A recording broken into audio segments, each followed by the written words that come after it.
Après des décennies de lutte, d'incertitudes et d'expériences politiques ratées, le peuple français fut pour la première fois de son histoire concerté pour élire un président de la République. Une fonction toujours en vigueur aujourd'hui. Mais alors, qui fut le premier à exercer ce poste de prestige et de controverse que l'on aime tant haïr ?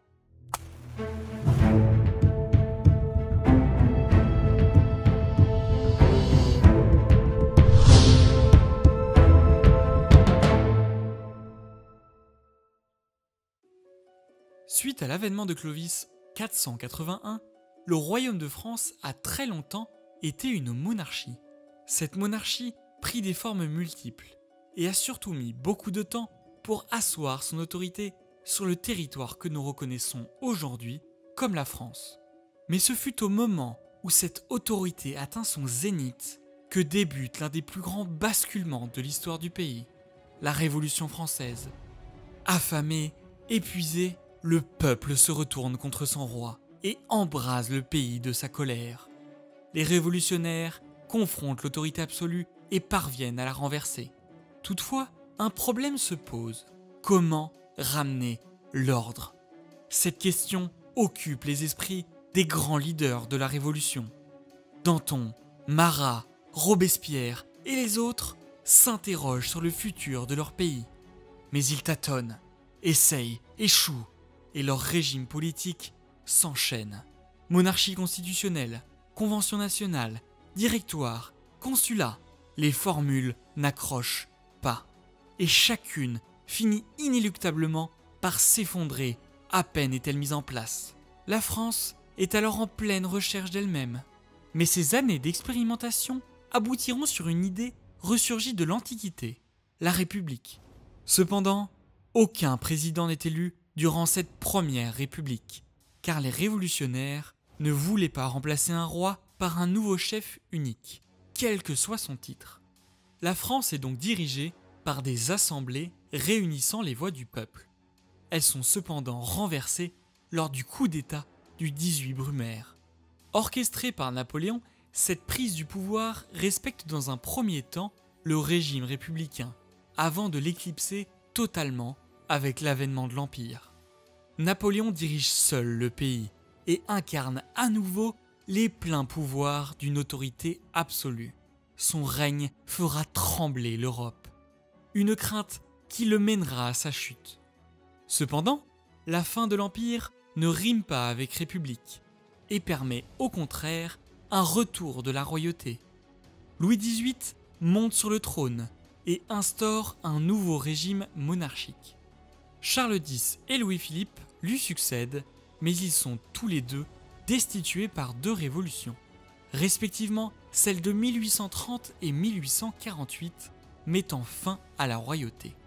Fort heureusement, la révolution de 1848 ne dure que du 22 au 24 février. Louis-Philippe ne désirant pas voir le sang couler inutilement. Sous l'égide de Lamartine, la Deuxième République est prononcée et débute alors une année de construction pour mettre en place ce nouveau régime politique, qui se doit d'être plus solide que les tentatives de la Révolution française. Un gouvernement transitoire se réunit pour écrire une nouvelle constitution. Finalement, des élections sont organisées le 10 et 11 décembre pour élire celui qui va être le premier président de la République française. C'est l'avènement du suffrage universel masculin. Ces élections opposent Louis-Napoléon Bonaparte, neveu de Napoléon Bonaparte, Louis-Eugène Cavaignac, un républicain modéré, Alphonse de Lamartine, un républicain, Alexandre Ledru-Rollin, un républicain avancé, François-Vincent Raspail, un socialiste, et Nicolas Changarnier, un royaliste légitimiste. Louis-Napoléon Bonaparte en sortira vainqueur, avec 5 572 834 voix, soit 74,2% des suffrages.